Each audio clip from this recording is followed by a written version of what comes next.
Recording in progress. I What's that? don't know. I'm a little punchy Didn't you today. want to punch something? No, do not use Oh, that what does that term. mean? No, not unless you're looking for a scrap. Do you use that term? No.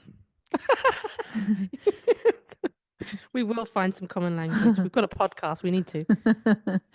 No, punchy like I never actually had to define it, but I'm a little quippy, a little bit Ah, snarky, a little bit okay. silly, some A bit combination of those. sassy. Bit Bit sassy. sassy, sassy and meh.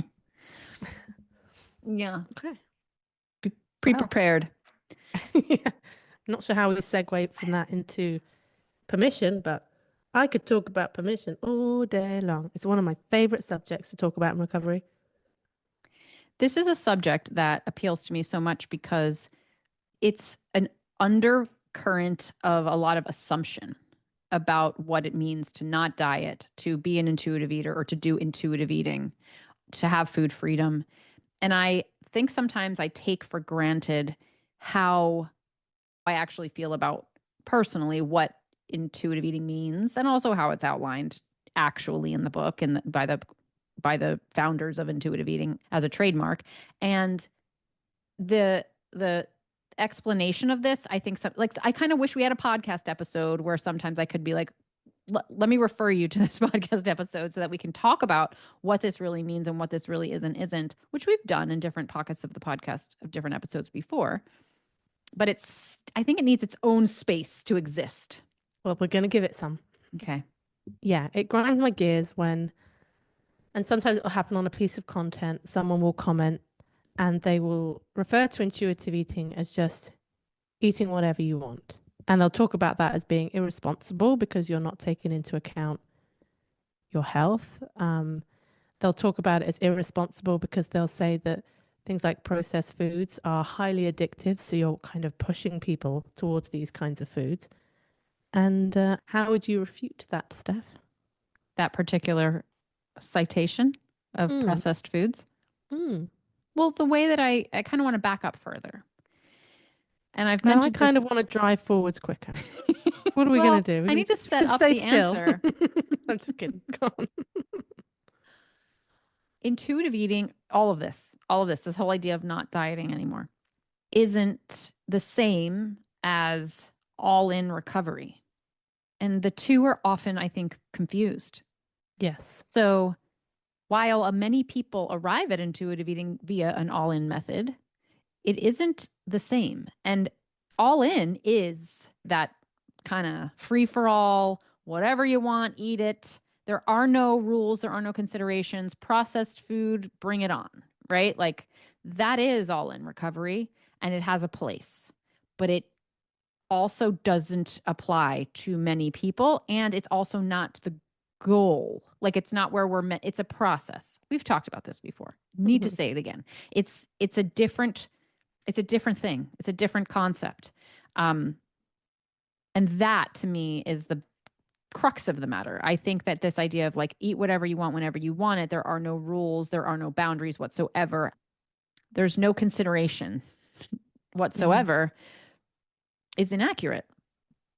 Not for all in, but for the place that all in is meant to bring us to, which is a more regulated relationship with food that doesn't have these rules and traditional diet culture ideals attached to them.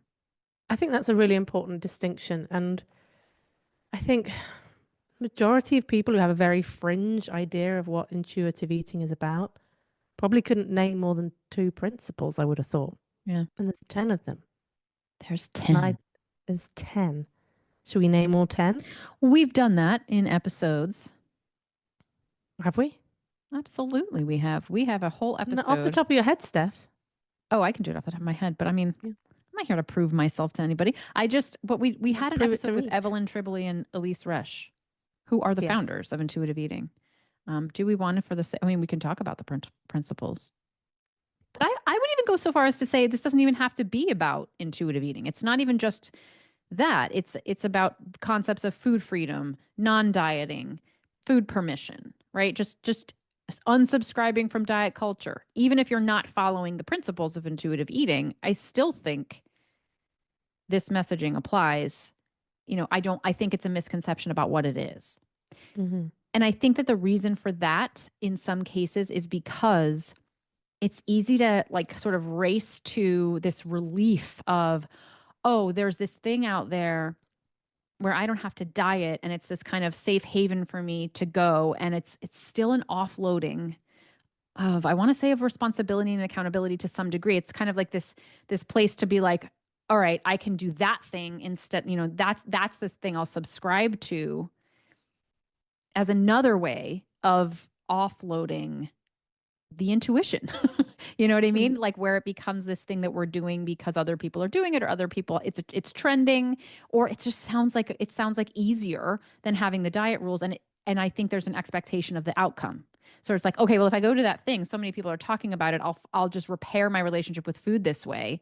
I don't need to know much more about it, except this other method that seems very preferable to me because it feels good. Like it's a relief. And I think it's a lot more work than that. Like not dieting anymore isn't this like shortcut out. I think it's actually quite there's a lot of introspection. There's a lot of work inside of it. It's not like another diet in the anti version. You know what I mean? It's more complicated than that. Well, what's the goal here with not dieting? So I would think, what's the outcome? So the outcome, as I would think of it for myself, I'm not going to push this on anybody else, is to have a regulated appetite, right? To feel like you are in some sense of regulation with food. And in order to heal your relationship with food, I don't know how that becomes possible if, and I can't quite find the right language for what I want to say. So you might be able to help me out here, but it's something about, when you said about people wanting to kind of offload it onto this concept instead of doing like the inner work with themselves, that it does involve a turning inwards and being able to meet parts of ourselves, whether it's our body, whether it's what the thoughts are that are going on around food and how we're making decisions. This is not just a case of I am just behaviorally changing around food to eat everything that I've previously struggled with, but there's an internal shift, because the hope is that if you give yourself permission, now that you're not in a fight with yourself about whether you can or can't have it, it doesn't become a right or wrong, a should or shouldn't, or it doesn't become a moral thing anymore. The idea being, okay, how do I get in touch with that inner wisdom that has been buried under all the layers of dieting, trying to control Mm-hmm. the battle that we get in with our bodies and with food? Yes. So I think maybe the assumption is if I just stop having rules, that will all fall into place. Yes. And it's almost seen as like then I have permission to just binge and Yes. everything will work itself out. Which sometimes it sometimes, does. yes, it does sometimes. And I want to definitely represent the good portion of people who do go about this in an all-in kind of way, and it does naturally work itself out. I do also think that tends to be when there's, and we've talked about these different cohorts of bingers and or binge restrictors, where there's like a conscious group and an unconscious group in some way, where there's the vigilance and the anxiety around it, and then there's also the kind of checking out and numbing with food. Not to say that that's exclusive. I mean, obviously there's overlap, but where there is more, I think where there's been more vigilance and over consciousness, that group tends to respond well to the all in kind of approach. Mm-hmm. Whereas when food is this conduit to checking out on oneself, and then we're sort of like, yes, permission to do that, permission to continue checking out, it's going to take us farther away from where we're actually trying to go. But it's all under this umbrella of healing our relationship with food, which that's not. So like, I think there's even like distinctions to be made about where we come from. Not everybody standing at the doorway of not dieting anymore, the intuitive eating approach, is needing the same thing or going to go about it the same way. There's so much complexity among the people going into it that I wish there were different terms, rather than this one big term that is assumed to be the directive for everybody. Mm-hmm. So to try to simplify it a bit for somebody perhaps who feels like maybe they're not quite giving themselves permission or they've tried it before and it's just felt really out of control. If somebody comes to you, Steph, and they're saying, I want to give myself more permission around food. It makes sense to me to do so. I don't know where to begin. What might you say to somebody if you were coaching them in that situation?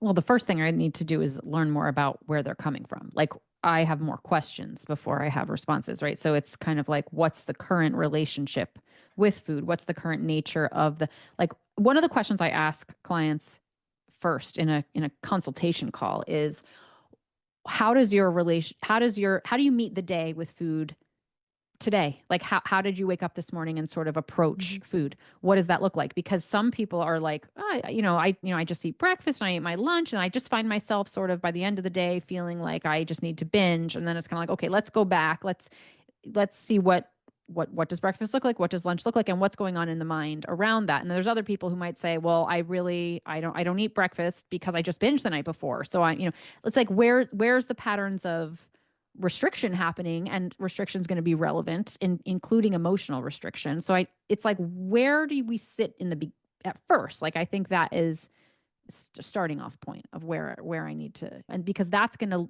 determine what themes might be part of the intuitive eating journey.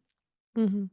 Because then, if the goal is, as I'm thinking about it, having a regulated appetite, okay, you just, it feels like it's got a sense of safety about it. You feel like you can respond to your appetite and it fluctuates as a regular appetite, whatever that means, does. But there's that sense. If that's the goal, and like you're saying, someone comes to you and they're saying, yeah, I don't really eat anything before 1 o'clock, and then I have a salad for lunch because I'm not really hungry. And people will say things to me like, I don't have breakfast because I'm not hungry, and then I have a salad for lunch, but that's really enough for me. Like that keeps me going. It's enough. And then later on, of course, they're binging. Means to go from that to I'm just going to give myself permission. If you're giving yourself permission, and let's say you're going, okay, I'll give myself permission, but I still want to respond to hunger fullness, you may find that you are getting quite hungry, and then, yes, you're giving yourself permission. So now instead of a salad for lunch, maybe you're having something a bit more substantial, but it's still out of whack. And this is why I think that the goal, like what is the end point? And it's the whole reason I think why this idea of intentional weight loss, intuitive eating, we're being asked to put that down, because when the goal is intentional weight loss, it messes up the process. When the goal is something that's really going to support you, or the goal is healing or whatever it might be, that can facilitate the process, because at least even if you've got this goal and you don't know how to get there, you know what direction you're trying to point yourself in, and then you can, try and figure out what the next Mm. step is depending on the answers to some of those questions that you were just saying earlier. I say earlier, like a minute ago, like it was this morning or something. Yesterday I had a client call, and she got on the call, and it was evening for her. She was in the UK, and she said, this week actually has gone really well. But I did want to talk to you about something, because I just before getting on this call, I had like an episode that's really bothering me. Like, I had a kind of an overeating episode with food, and it's not sitting right with me. And she sort of cited the reason for overeating dinner as emotional, and not having emotional attunement to herself. So I love this, because it's like, okay, let's go through this day. Like, take me through it. Let's see that. I like the specifics, even though I tend to actually talk in generalizations and theories a lot, but I do really like the specifics. And so she said, okay, well, I woke up and I had my breakfast, which we talked about what that was, and it was it was a breakfast that I would consider, hearty enough, covered different food groups and things like that. It's like, okay. And then she said, and then I got to lunch and I was working, and I'm actually really like I'm bogged down by this project. And so she goes, and I had soup, just vegetable soup. And she goes, and I knew it probably wasn't enough. And now that I think about it, it probably wasn't enough, but I wasn't hungry. I was doing this work, and it might have not been enough, but I wasn't hungry. And I didn't get any hunger cues. And I came home from work, and I prepared this dinner, and I sat down to eat it, and it was so delicious. And I had a good portion of it. And she told me, just, and then she's like, and then I wanted more. And I took a second portion of it. She goes, and I plated it and everything, but I didn't, I just couldn't stop eating it. And I said, okay, where's the part where you checked out on yourself that you're talking about? And she said, well, because if you're plating your food and you sort of checking it, she was like, well, I guess I didn't really check out on myself. I did intend to go back and get the food. It's just that I couldn't stop. And I suggested that it sounds like there was consciousness. It sounds like there was awareness this whole time. You can tell me, you can kind of tell me about this experience start to finish, and you're not losing track of what happened. It was plated. And you recognize that there's just like propulsion towards the food, right? And it tasted really good and you just seemed to want more. I said, it's possible that the lunch is more what we need to be looking at here, because there was just this vegetable soup had for lunch, and the adrenaline of work can take over, the hunger can override the hunger signals, but ghrelins collecting, like that appetite, is building. And by the time we sit down to have a portion of dinner, the body might be saying, yes, I am full right now. I'm acutely full. My stomach has food inside of it that was just given to me at dinner time, but I didn't get enough at lunchtime. And my appetite is bigger than this, even though my stomach only, can hold so much.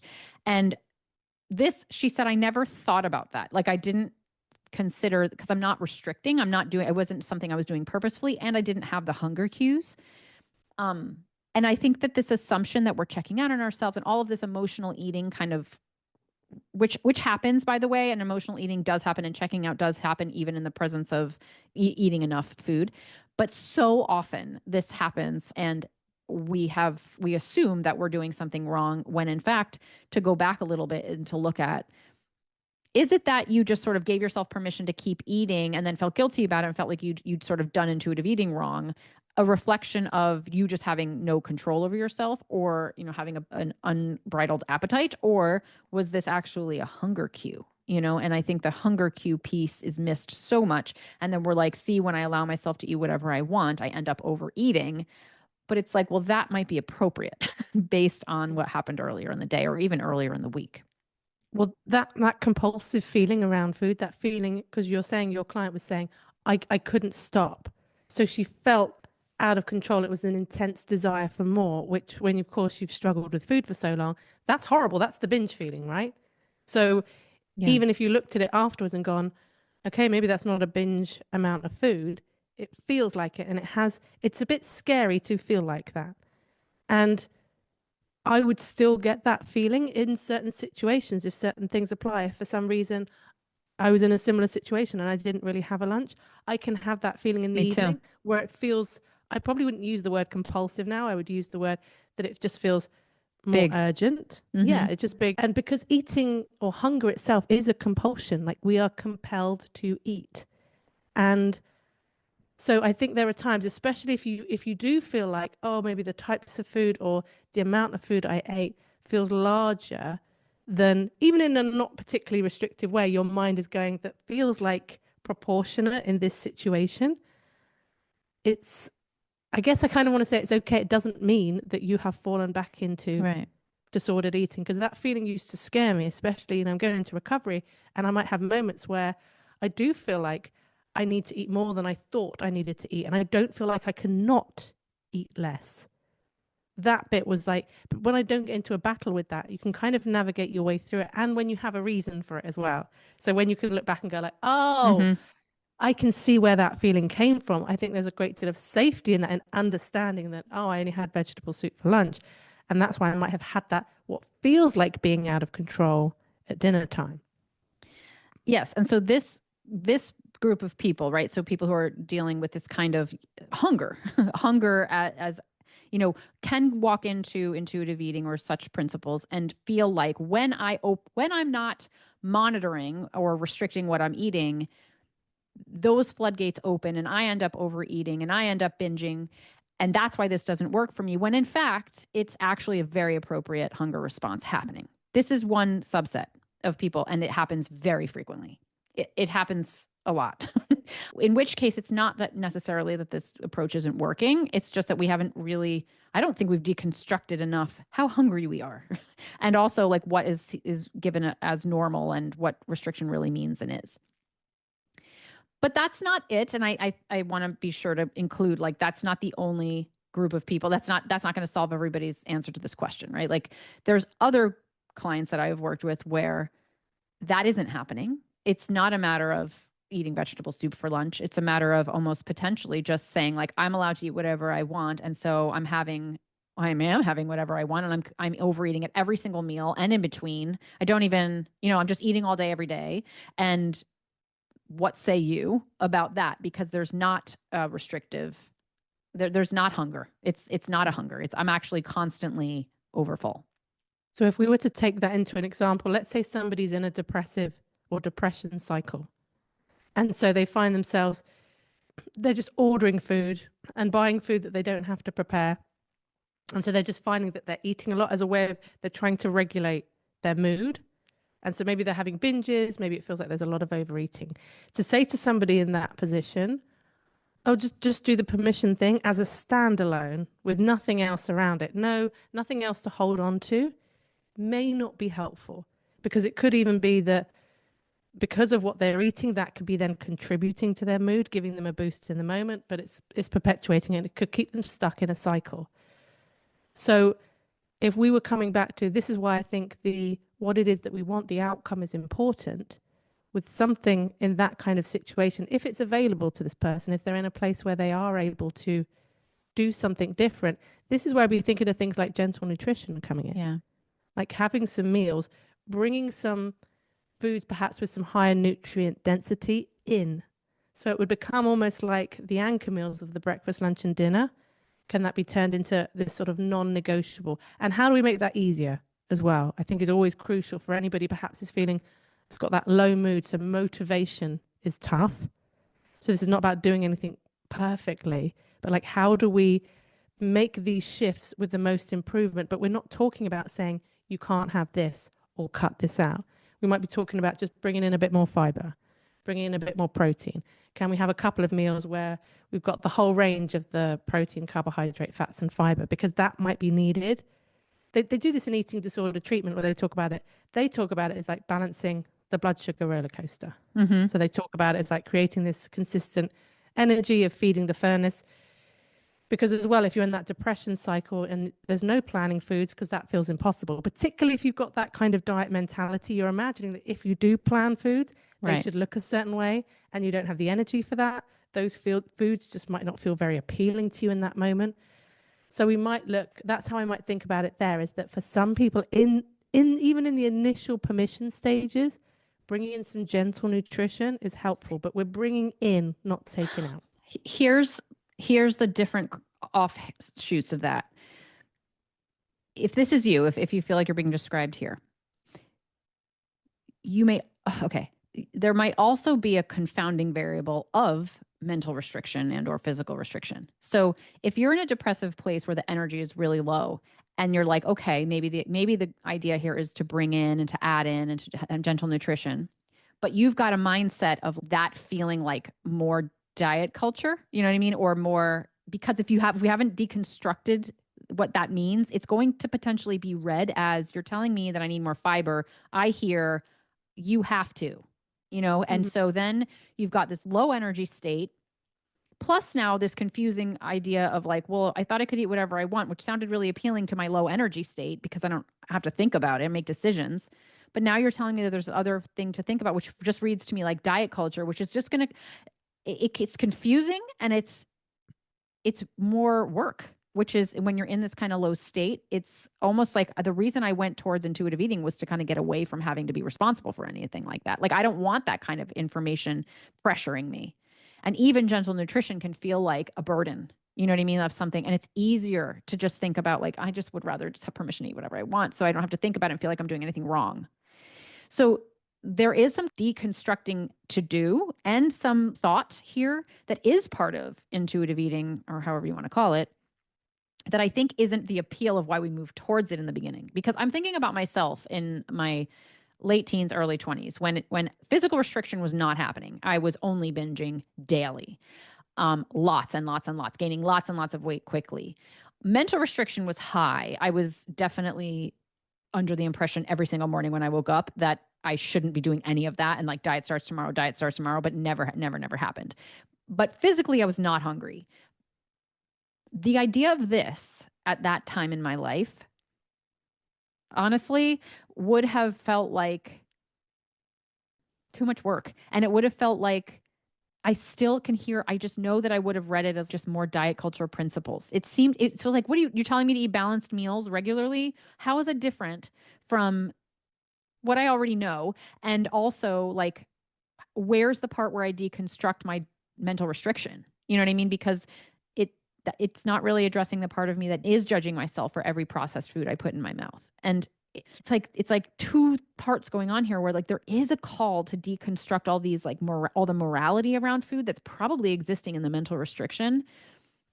But at the same time to be saying like, okay, and also we need to factor in nutrition in some way or balancing blood sugar in some way. And these two things feel a little bit disparate. Like, how do we deconstruct morality if we're also saying, but also this is good for you? You know what I mean? This is something that might be good for me. And I feel like I don't know that I could have done those things at the same time.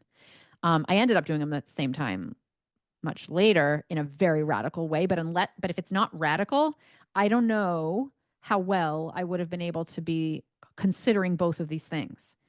It would have taken a lot of like discipline almost for me to meet a meal and say, I'm allowed to eat all varieties of food, but I also want to be considering putting them together in such a way that supports my blood sugar, and not have read that as, yeah, you have permission to eat, but not really. You know what I mean? Like, you really need to do it this way. I just know myself in terms of how I would have read that. Yeah. And I hope you know me that my first approach isn't behavioral anyway. I'm not going Oh, in I'm and not saying, saying right, it's this is you. what we need to. I think in the discussion of it as a concept, right, that this idea of these regular meals to help try to balance your energy, even in the initial discussions of that, that's going to bring to light all the mental restriction. Like that's going to come out and then we can work with it. Yeah. It's almost like, well, if we're looking at what the shifts might look like, it looks like this. What does that bring up for you?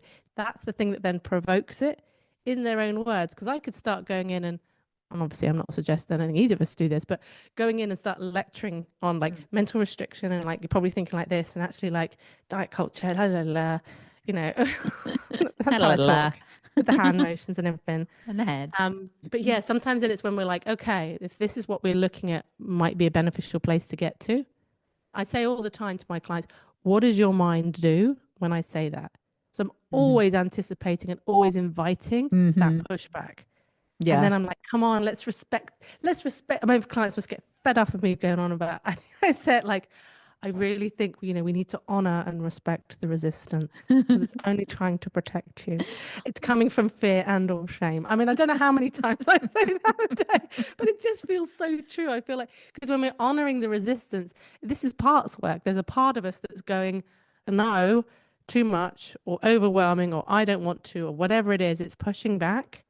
And so we need to make friends with that part. We need to honor it, honor the resistance. Yes. I think this is maybe the voice. This is what coaches and therapists in this field are for, because that voice is absent, right? I have a client in mind that I worked with last year who she is mentally restricting and emotionally restricting. So there was this part of her that absolutely was having that diet culture rhetoric in her own ear, in her mind, and also used food as a way to dissociate. And as a result, was becoming increasingly uncomfortable. Her blood sugar was actually quite imbalanced and was showing up in different ways. And she was very unhappy because of her relationship with food, where the food was being used to dissociate and was helping in the short term. It was like part of the protection mechanism, but in the long term was not. And so sometimes she would say like, okay, like today I tried to not have these rules and regulations around food. And so I gave myself this meal and it was this complete meal. And then she like texted me 10 minutes later and she's like, and then I had this, and I don't want to pathologize anything, but she had like, how do I I don't know. What are you going to say? this is why it's so tricky. Like she had a family size bag of M&Ms, right? Is that okay for me to say this? You think? Well, I'd say it and then we can always cut it out. All right. Well, she had a family size bag of candy following right now in an all in approach. You want a family size bag of candy? You have a family size bag of candy. This is what I did. This is what worked for me, and it's worked for other people. This does not work for everybody, particularly those who use food to dissociate. So what was happening is that she was kind of like, okay, I'm going to address the mental restriction piece and the gentle nutrition piece and have, this hearty meal that feeds my appetite. And then the invitation was to go like towards the candy as a way of saying, see, I'm not mentally restricting, but it was really a way to dissociate.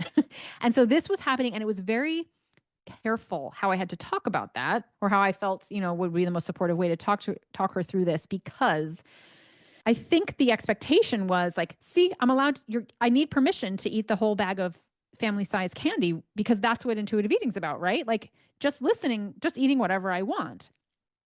And by not addressing that, by not saying that, it's kind of misleading. I think that it's bringing us to that place where we're talking about in the title of this episode, where the idea of intuitive eating is just eat whatever you want whenever you want it. And that's not actually serving this client.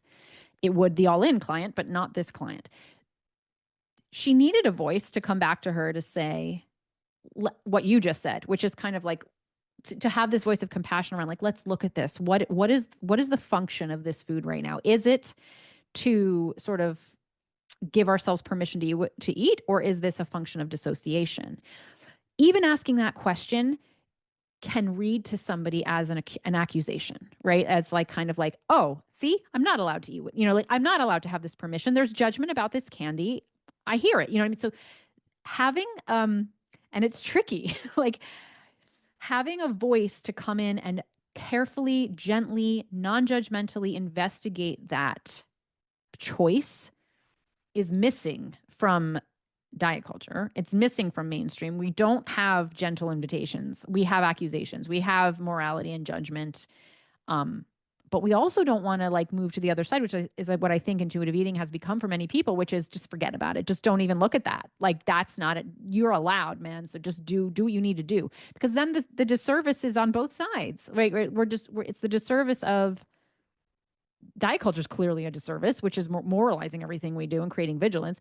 But to say like it's okay to dissociate, which it can be, but like let's be conscious about it. You know what I mean? Like let's have like there is a consciousness here. And I think that for this group of people who use food to, and I say dissociate, and I mean it's a spectrum, right? Or to numb, or to completely check out or self-abandon in some way, to use food in a chronic way of disconnecting from self. That is the group who I think intuitive eating doesn't serve, because it's not getting that. We've got diet culture checking us on one side, but it's the other side is a gentle inquiry towards like, what are we like of consciousness? It's an invitation of consciousness. And I don't know that we've got a script for that outside of what we're trying to create here, I think, in these conversations and in coaching and therapy around, doing this in a shame-free way. And I'm probably at risk here of just saying what you've said in different words. It's okay. I used to talk about it as, trying to understand if this is permission to eat or permission to numb. Mm-hmm. Now, you have permission to numb. Mm-hmm. There's nothing morally wrong. It's not like, oh, you shouldn't numb, you shouldn't dissociate, you shouldn't check out, you should always be present. No, there are times we might just want to check out or switch off. Maybe we want to find ways to not use food to do that, but whatever. And so, again, when you realize it, but because some people will think I use food to numb, but they're actually using food to numb the judgment, because there's mental restriction as well. Mm-hmm. So as well, it's like, okay, this might be I'm trying to numb something. Maybe I'm trying to numb the mental restriction, which could be part of learning permission, or I'm trying to numb something else.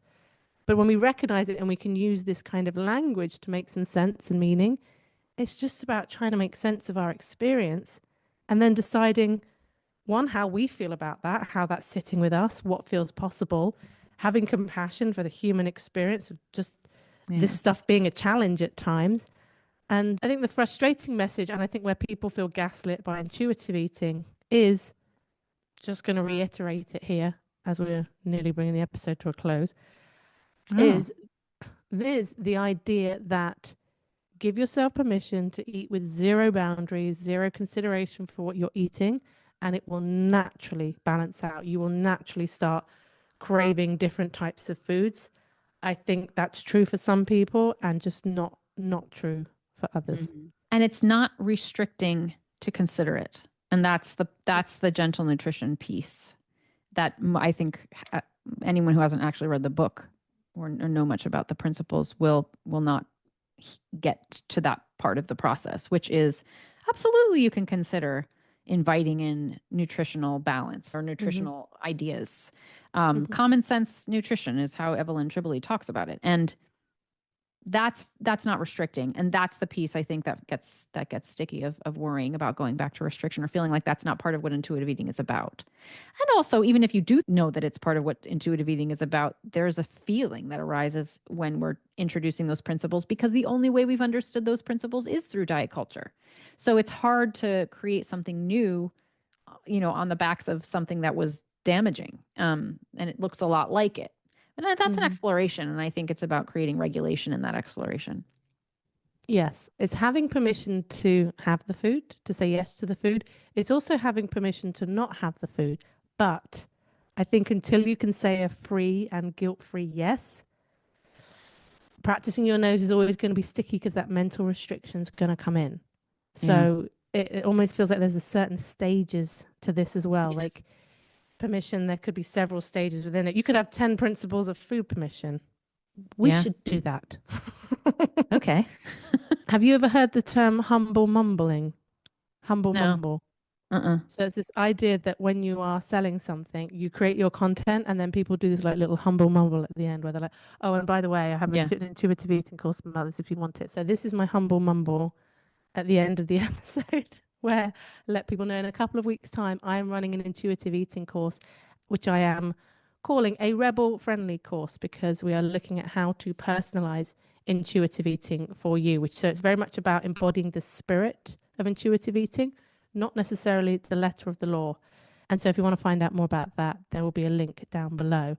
We have done a number of episodes on intuitive eating where we talk about these things with a lot of nuance. If you are somebody who's wondering whether all-in recovery is right for you, you might want to check out episode 173, which is, but is it all in recovery or all or nothing thinking? And then we did a mini intuitive eating series, which was episodes 101 to 103. And in there, we've got the amazing Sinead Crow from Intuitive Eating Ireland. And then we have the two co-founders of Intuitive Eating, Evelyn Tribole and Elise Resch, both came on the podcast. So if you want to hear it from the horses' mouths, not that I'm calling them horses, they're very lovely ladies. So are horses. You might want to check. Sorry? So are horses. Love a good horse. That's true. Yeah, it's not insulting to be likened to a horse, is it? Just thought of that. Yeah, no, it's a very, very good point. If you want to know a bit more about intuitive eating and you don't want to read the book, then go to those episodes.